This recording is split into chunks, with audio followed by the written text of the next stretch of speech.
করবেন আর এই নিয়তে 3 কুল পড়বেন একবার পরে দম করবেন, মানে ফু দিবেন। আর হাত আঙুল দিয়ে, ডান হাতে হাত আঙুল দিয়ে আপনারা একটা হিসাব নিয়ত করবেন যে আমি এই হাতগুলো বন্ধ করতেছি। এভাবে 3 কুল একবার পড়ছেন, একবার এই কাজগুলো করছেন। এভাবে মোট 7 বার করবেন। 3 কুল 7 বার পড়বেন, 7 বারই আপনারা ফু দিবেন চারদিকে এবং আমরা ইশারা করে দেওয়ালের মতো বন্দি করবেন। এভাবে হলো আপনার 7 বার করার পরে আবার 7 বার দুরূদ শরীফ পড়ে আপনি আমল কমপ্লিট করলেন। এরপর আপনারা দোয়া করবেন আল্লাহ তাআলার কাছে, হে আল্লাহ, আমি যেই কাজের জন্য আমলটা করতেছি, এই হিসাবের জন্য করতেছি, আপনি আমাকে শক্তিশালী হিসাব দান করুন।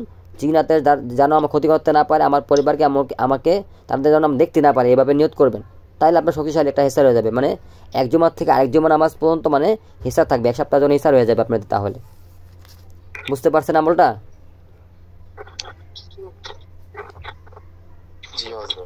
মিউট করে দেন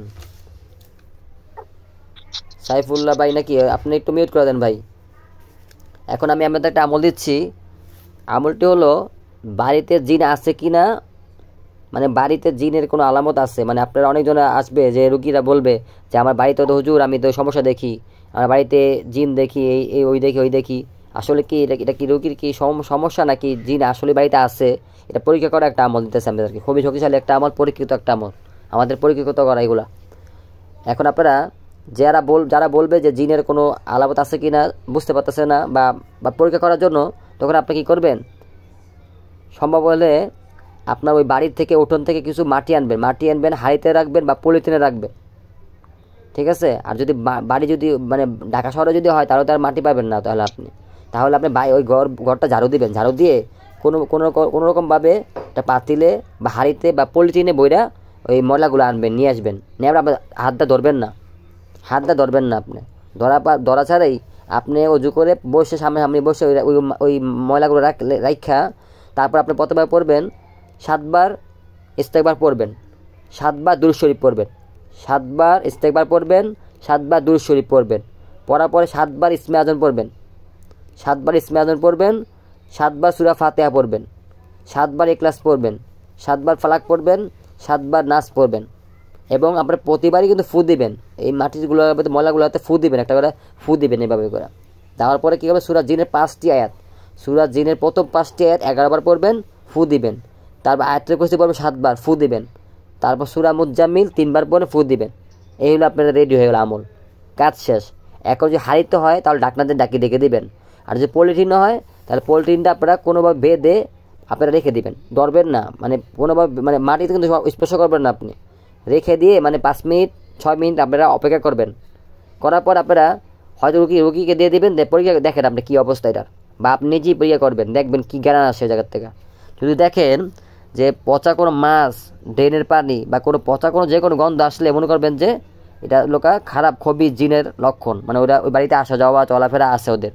আর যদি দেখেন আপনি যে কোনো সুগন্ধ, কোনো ভালো যে সুগন্ধ আসতে তাহলে মনে করবেন যে মুমিন জিনের আলামত, তারা ওই জায়গায় আসে বা তারা ভালো জিন, তারা কোনো ক্ষতি করে না, তো সমস্যা নেই কারণ। আর যদি দেখেন যেমন মাটি ছিল ওরকমই আছে, তাহলে মনে করবেন রুগীর কোনো সমস্যা থাকতে পারে কিন্তু জিনের কোনো আলামত নাই এই জায়গায়, ঠিক আছে? বা হয়তো মনে সমস্যা হইতে পারে, অনেকে তো শুধু তো ভয় পায়। এখন কি আপনারা এই আমলটা বুঝতে পারছেন?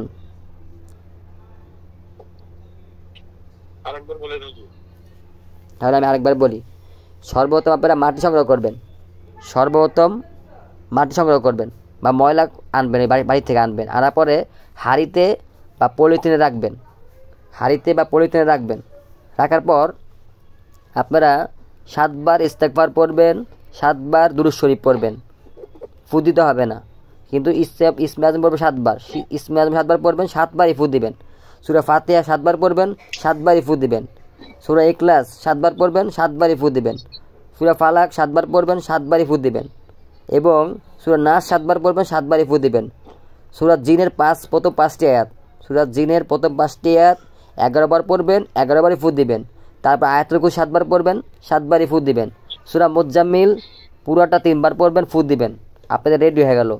তারপর আপনারা হাত দিবেন না, হাত না দিয়েই যদি হাঁড়িতে হয় পাতিলে হয় তাহলে ডেকে দিবেন, কোনো কিছু দিয়ে ডেকে দিবেন।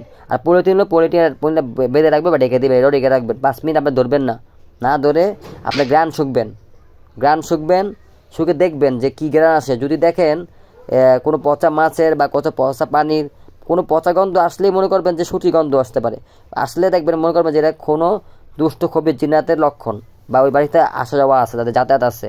আর যদি তার সুগন্ধি ভালো খুশবু আসে, তাহলে মনে করবেন যে ওই বাড়িতে ভালো জিনাতের আলামত বা ভালো জিনাত আছে। ঠিক আছে? আর যদি দেখেন যেমন ছিল তেমনই আছে, তাহলে কোনো সমস্যা নাই, তাহলে কোনো জিনের আলামত নাই বাড়িতে, এ ধরে নেবেন আপনারা। তাহলে বুঝতে পারছেন নাকি? তাহলে আমি 5 নম্বর একটা আমল বলতেছি আপনাদেরকে। আমলটি হলো বাচ্চাদের কান্নাকাটি বন্ধ করার আমল। বাচ্চাদের কান্নাকাটি বন্ধ করা কিন্তু খুবই জটিল, কারণ আপনাদের কাছে বাচ্চাদের রোগগুলো বেশি আসবে। তাই আমি একটা আমল দিতেছি আপনাদেরকে। বাচ্চাদের কান্নাকাটি বন্ধ করার জন্য আপনারা কী করবেন, সর্বপ্রথম আপনারা বাচ্চাকে সামনে রাখবেন। তারপর আপনারা প্রথমে আপনারা পড়বেন, তওবা ইস্তেগফার দুরূদ পড়ে নেবেন, কয়েকবার পড়ে নেবেন। পড়ে সূরা মুমিনুনের শেষ 4টি আয়াত, আফাহাসিবতুম আন্নামা খালাকনাকুম আবাসা ওয়া আন্নাকুম ইলাইনা তুরজাউন, এই আয়াতটি আপনারা একবার পড়বেন, মানে শেষ 4টি আয়াত। সূরা মুমিনুনের শেষ 4টি আয়াত একবার পড়বেন, একবার বাচ্চাকে ফু দিবেন। এভাবে সূরা মুমিনুনের শেষ 4টি আয়াত 3বার পড়বেন, 3বার বাচ্চাকে ফু দিবেন। এবং সূরা কফের ফাগাশাফনা গিতাকা ফাবাসারুকাল ইয়াউমা হাদিদ, এই আয়াতটি আপনারা 7বার পড়বেন, 7বারই বাচ্চাকে ফু দিবেন। শেষে একবার দুরূদ শরীফ পড়ে আপনারা দেখে দিবেন, ইনশাআল্লাহ বাচ্চা কান্না বন্ধ হয়ে যাবে। যে বাচ্চা কান্না বন্ধ করে না তার কান্না বন্ধ হয়ে যাবে ইনশাআল্লাহ। এবং আপনারা এই ফাগাশাফনা গিতাকা ফাবাসারুকাল ইয়াউমা হাদিদ, এই আয়াতটা আপনারা কাগজে লিখে বাচ্চাকে দিয়ে দিবেন। যদি কান্না বন্ধ না হয়, তারপরও বাচ্চা যদি কান্না বন্ধ না হয়, তাহলে ফাগাশাফনা গিতাকা এই আয়াতটি, ভাই আপনি বন্ধ করেন, মিউট বন্ধ করেন, আপনার জন্য কাজ করতে পারতেছি না ভাই। মিউট করেন ভাই, আপনার লাস্টে 103, মিউট বন্ধ করেন, মিউট করেন।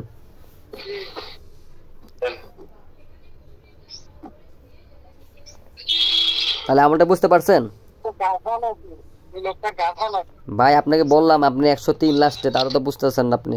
মিউট বন্ধ করেন, মধ্যে একটা অপশন আছে দেখে মাইকের মতো, এটা বন্ধ করেন, তাহলে আমরা শুনতে পারবেন আপনার কথা, কিন্তু আপনি আমাদের কথা শুনতে পারবেন।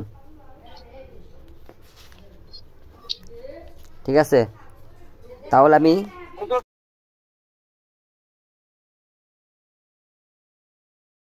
সূরা কফের 22 বা 25 হবে, ভুলে গেছে হযরত।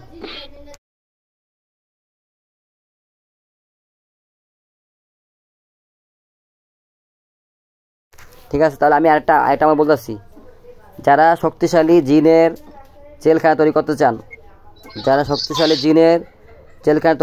তাদের জন্য একটা আমল দিতেছি আমি। আমলটি হলো, যখনই রোগীর চোখ খুলবেন, মানে দৃষ্টিগত জিনের জেলখানা তৈরি করার আমল এটি, বুঝছেন? শক্তিশালী। যখনই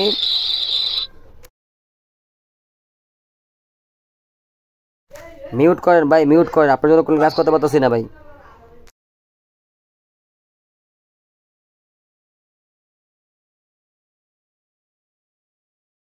হ্যাঁ, যখনই আমরা রোগীদের চোখ খুলবেন, চোখ খোলার পর চিকিৎসা করবেন যখন দেখবেন তার সব কাজগুলো শেষ, এখন তাকে বন্দি করতে হবে, তার জেলখানা ভরতে হবে তাকে, নাকি?